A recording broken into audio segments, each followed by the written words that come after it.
At the risk of sounding redundant, oh my, John Neely and Dayton Bach Society, what a blessing you are to our church, to our community for so many years. Thank you for your amazing music this morning.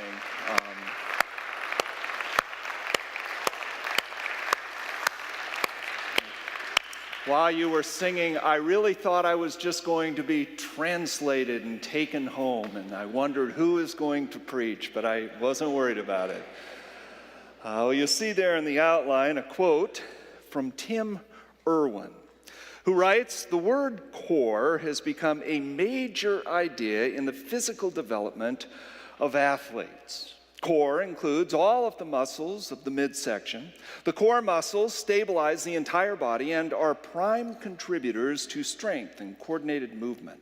Athletes in just about every sport focus on developing their core muscles because it has proven to make them so much better at whatever sport they play."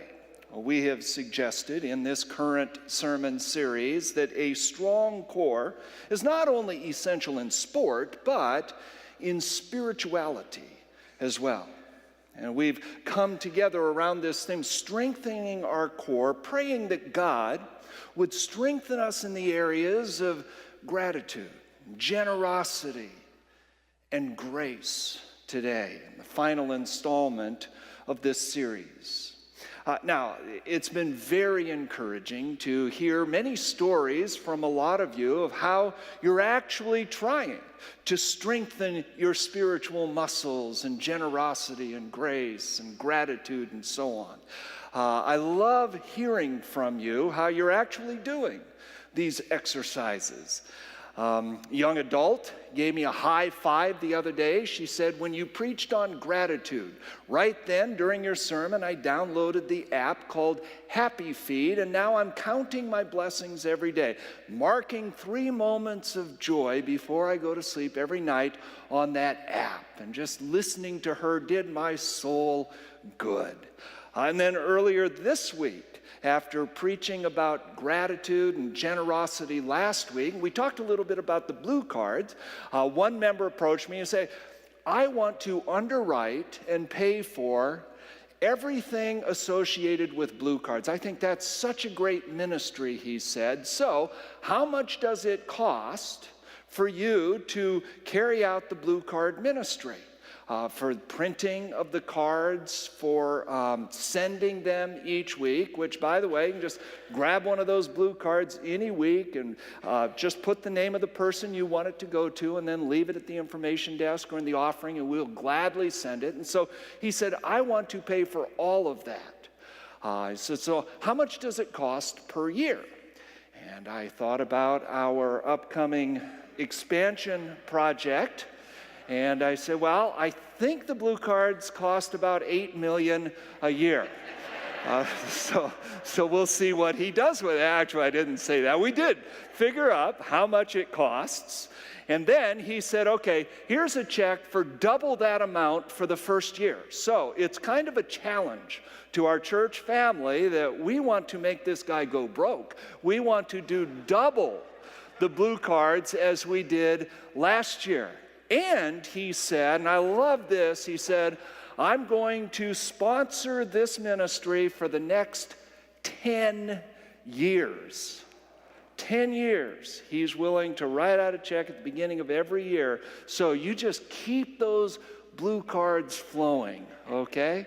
And again, it's just a specific exercise designed to strengthen our core, of encouraging one another. So we live a life individually and congregationally, a life of generosity and grace and service and encouragement to one another. That's the kind of church family that we intend to be. And so today, to get at this whole idea of grace, we're going to contrast it with 2 ideas that most of us are quite familiar with, namely justice and mercy. To illustrate, assume tomorrow morning you go out to pick up your Sunday morning paper at the end of your driveway, but you look down the street and the scene spells trouble. The neighbor kid has borrowed his dad's sports car. He's driving really fast. Now, you know things are not well in the home. You've heard the rumors around the neighborhood of an impending divorce of his parents. You know the kid doesn't have a driver's license. He's too young to be driving. And sure enough, just before he gets to your driveway, he swerves out of control, plows over your mailbox, takes out the bushes, and drives over the fence you spent all last summer building. Now, he's okay, done a lot of damage to his dad's sports car. He sheepishly gets out of the car.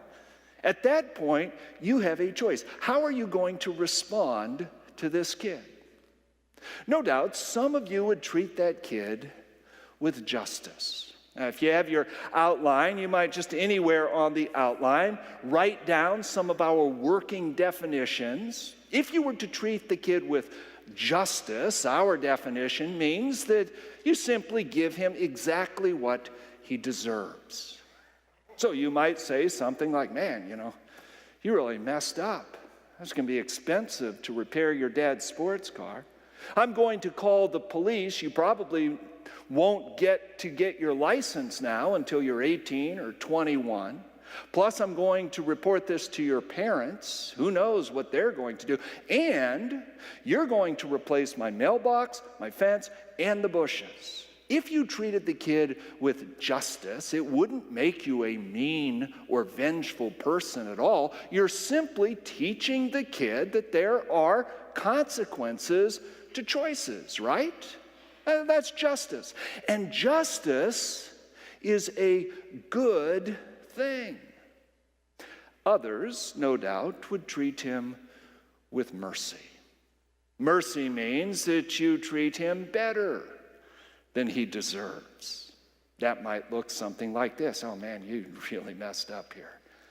Well, look, I don't want to get you crosswise with your parents or the law, so I'm not going to report it, but you are going to come and help me replant some bushes and fix the mailbox and the fence.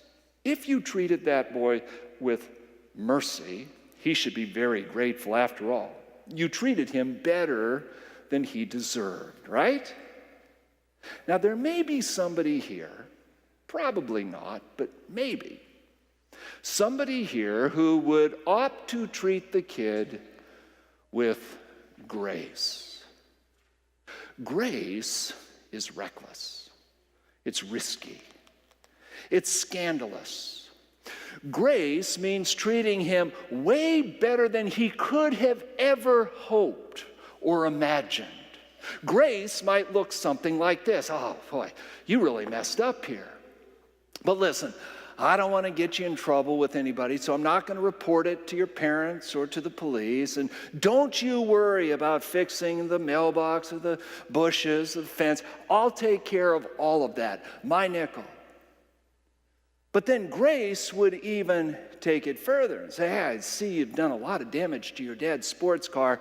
I know a good auto body guy in town. I'll take it. I'll get it fixed for you. You don't worry about that. But then grace, again, it makes no sense. Grace is the kind of thing that makes people shake their heads and say, no way, could never happen. It would take it even another step and say, hey, listen, I don't know what's going on in your home life, but I'm really interested in hearing your story. Suppose I could take you out to a really nice brunch this morning in town. What do you say we just go and spend some time sharing? Would you be willing to do that? And just as the kid's getting into your car, wondering about whether or not this is even for real, you look at him incredulously and you say, as you're flipping him your car keys, oh, hold on, you drive.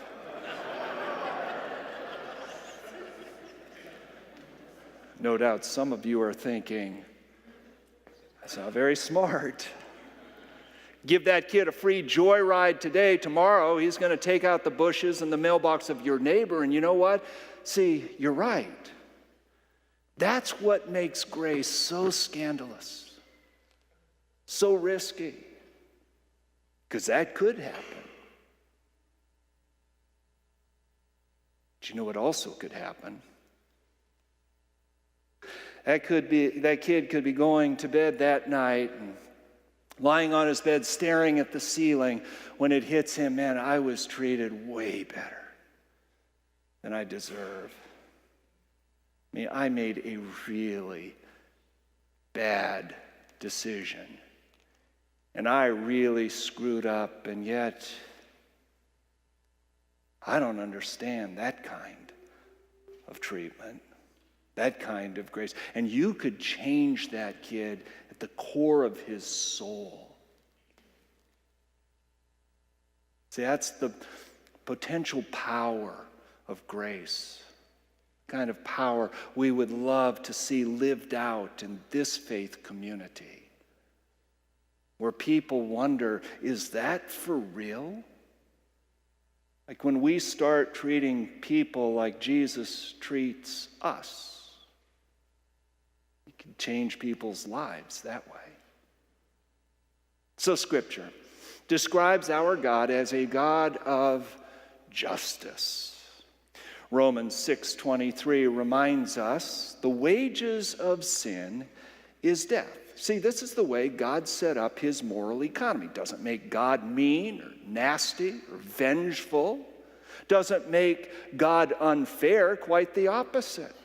He warned us, every time you mess up, the wages of your sin is death. God warned us right up front. And aren't you thankful that God is a God of justice?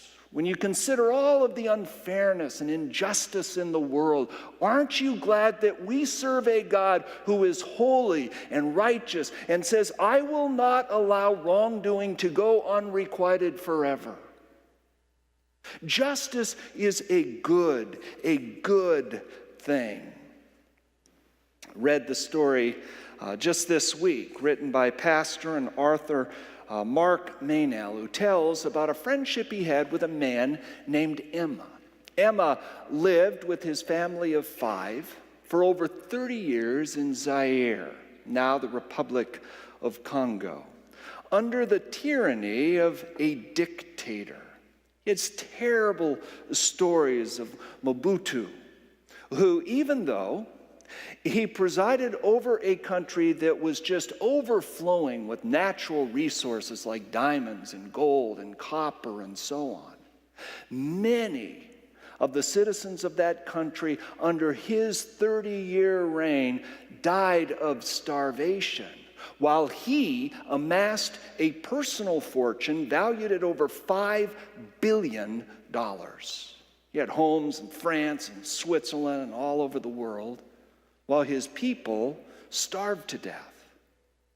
Emma was telling Pastor Maynell that they escaped to a refugee camp in Uganda. There they lived, but for the family of 5, he said, of course they had no electricity or running water, terribly unsanitary conditions. He said they got one meal for their family every other day. And yet that was a better life than they had back in Zaire. But listen to what he said to Maynell. He said, you know, Mark, I could never believe the gospel if it were not for the judgment of God. Because I will never get justice in this world, but I couldn't cope if I was never going to see justice done. Maynell comments, we in the West often recoil from God's justice for a very simple reason. We've hardly had to suffer injustice. But most people around the globe recognize that God's justice is praiseworthy and great. Of course, his mercy and grace are even greater. But we need his perfect justice as well. God is a God of perfect justice, mercy, and grace. So I'm thankful that we serve a God of justice, right? But the scripture also describes God as a God of mercy.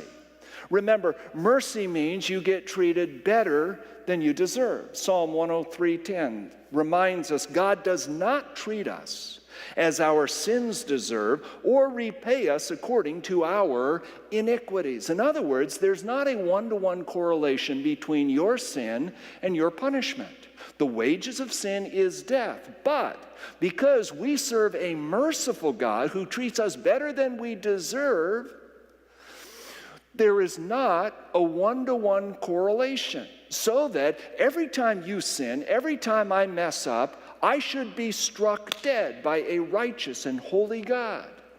That's the way he set up his government. But because he is merciful, he treats us better than we deserve. I learned the distinction between justice and mercy at quite a young age.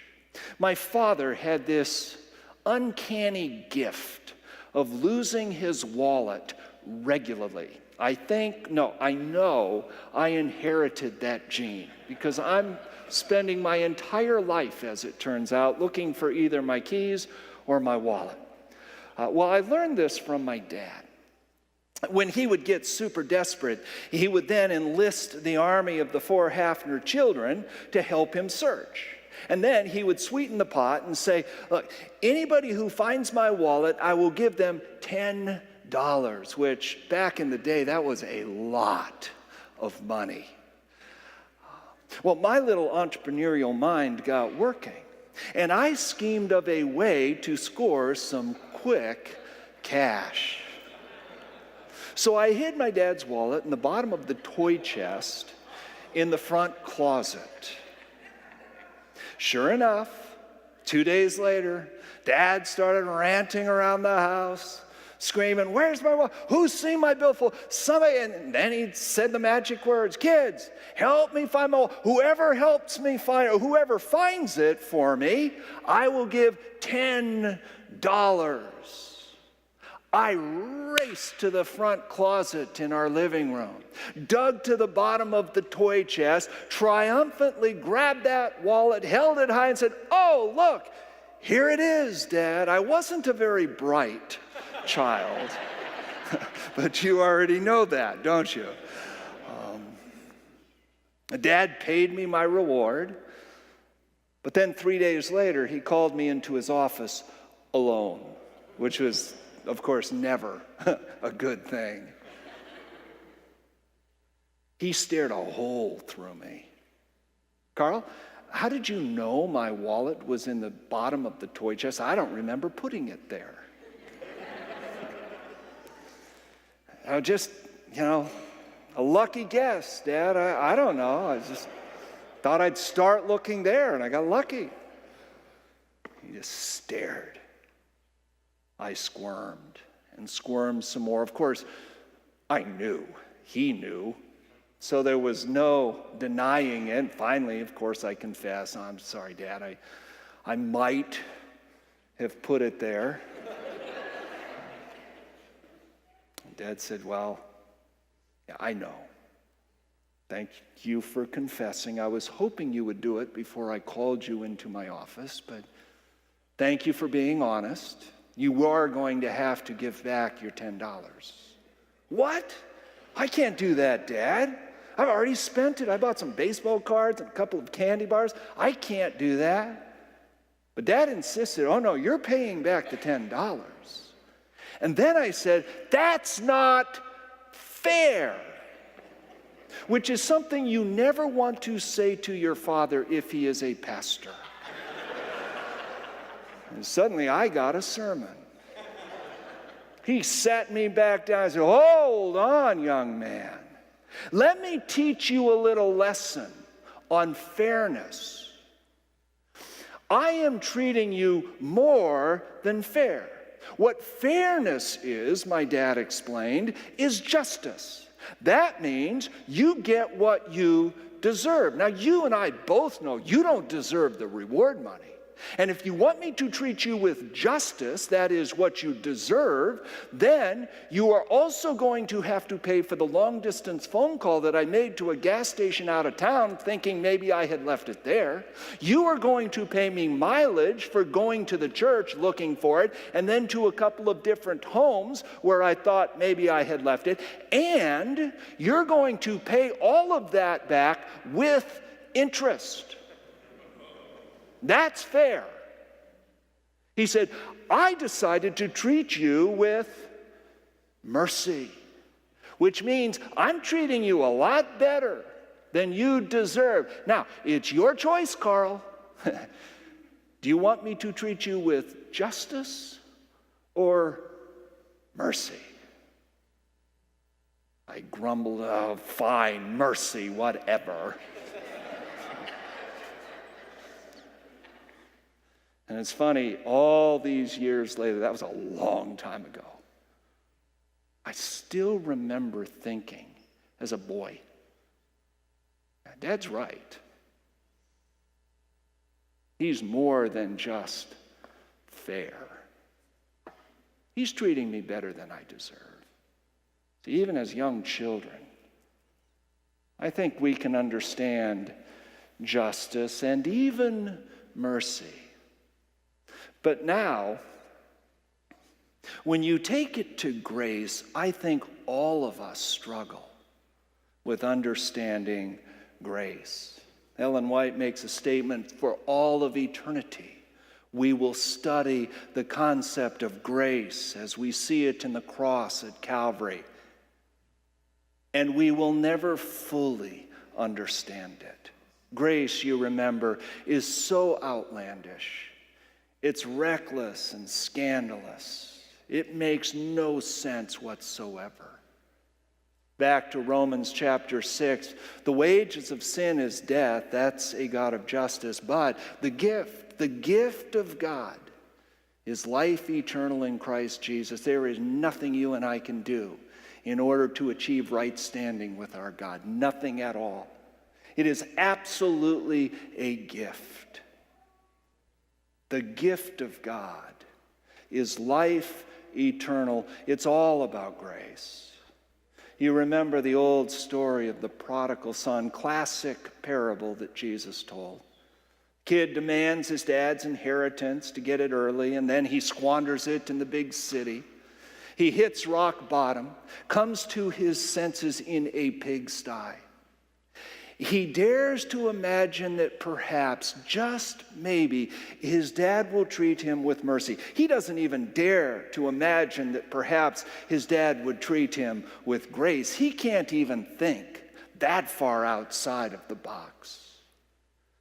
But he writes and rehearses this speech. Dad, look, I know what I deserve.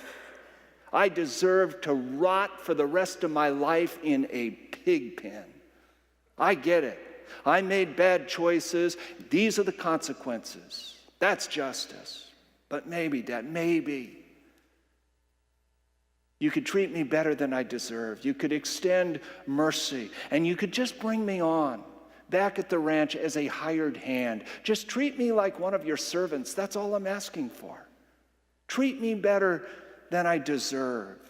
And the kid, of course, would have been very grateful had his father done that, but instead, how does the father respond? With grace. Dad will hear nothing about hiring him as a servant. Are you kidding? My boy has come home. And so he throws the family ring on his finger, throws the family robe about his shoulders. He says, you are my beloved kid, in whom I am well pleased. And you're back 100% fully back in our family. As if you had never left. That's grace. So now the challenge is that we would treat others like the Father treats us. See, that's the intent behind this whole series, strengthening our core. We're thinking about exercises that you and I can do every day this upcoming week to strengthen the core of grace so that a year from now we will be much more gracious in the way that we live. We'll be more thankful. We'll be more generous. Because, see, that's what our leader calls us to be, to live and love like he does. And so now, if you just take this prayer with you, God, help me be a conduit of your grace this week. And God will show you opportunities where you can treat people much better than they deserve. In fact, it might even get a little annoying if you stay with that prayer.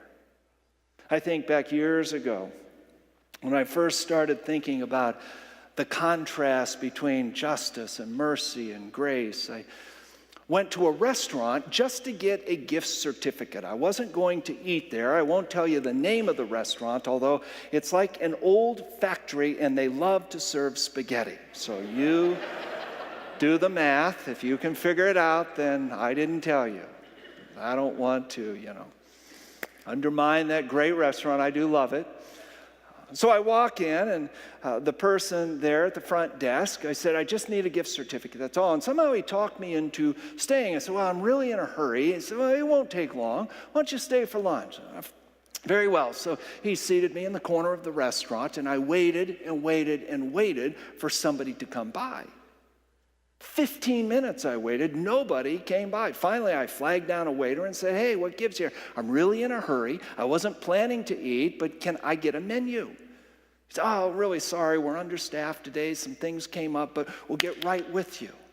They brought me a menu. Then I waited another 15 minutes before the waiter came back to take my order. And then it took forever for them to cook my food. When they finally brought me my salad, this now 40, 50 minutes later, there was a bug in my salad. And I'm pretty sure the bug does not chew its cud, and it was not clean meat. And I was really in an irritated mood by this point. When they brought me the bill, I figured, okay, they're just going to write a kind note from the manager saying, really sorry for the inconvenience, but thank you for your patronage. No such note. I at least figured they would, give me a discount. No, full price. But see, I still had opportunity to express my displeasure, right? Because there is an empty line on all of these bills that says tip. And so in my mind, I ran through this construct. Okay, what does justice look like in this setting? What did the waiter deserve? Nothing. But then I thought, how about if I treat the waiter with mercy? Treat him better than he deserves. What would that look like? Maybe 15%? 20%? More than he deserved.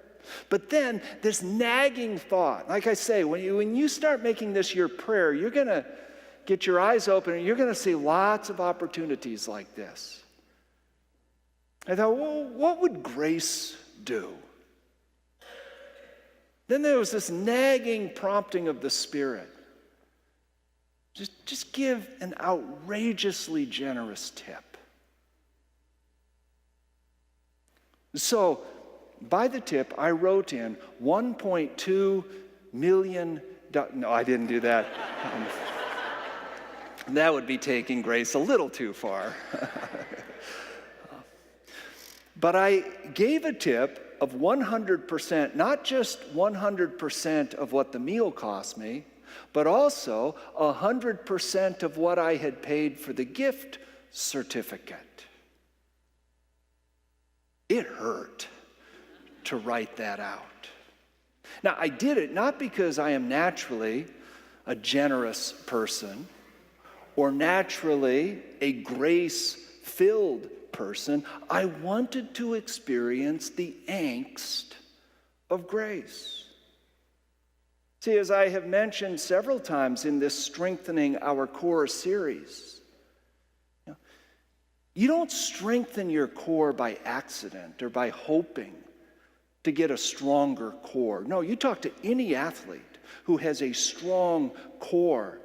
That represents years of consistent exercise, hard exercise. Nobody just gets a chiseled six-pack by chance. No. And spiritually speaking, we don't grow into people of grace by accident or just hoping. No, we have to be purposeful. We have to be intentional about doing things that are hard. It was really hard for me to write in a 100% tip. And to be honest, I had a hard time with it. Even several days later, I'm grumbling around the house. My wife, Sheree, finally said, because I'm just like this sourpuss. I can't believe 100%. I get so much right in the service and a bug in the salad. And finally, my wife had enough. Sheree said, would you just shut your mouth already? She said, you and I both know the only reason you gave that tip was to get a sermon illustration. Which is absolutely 100% true. But it did give me that feeling of just how unnatural grace is. So this week, what do you say? We're going to strengthen our core of grace, and we're going to look for opportunities to live and to love like Jesus, and to treat others just like God treats us.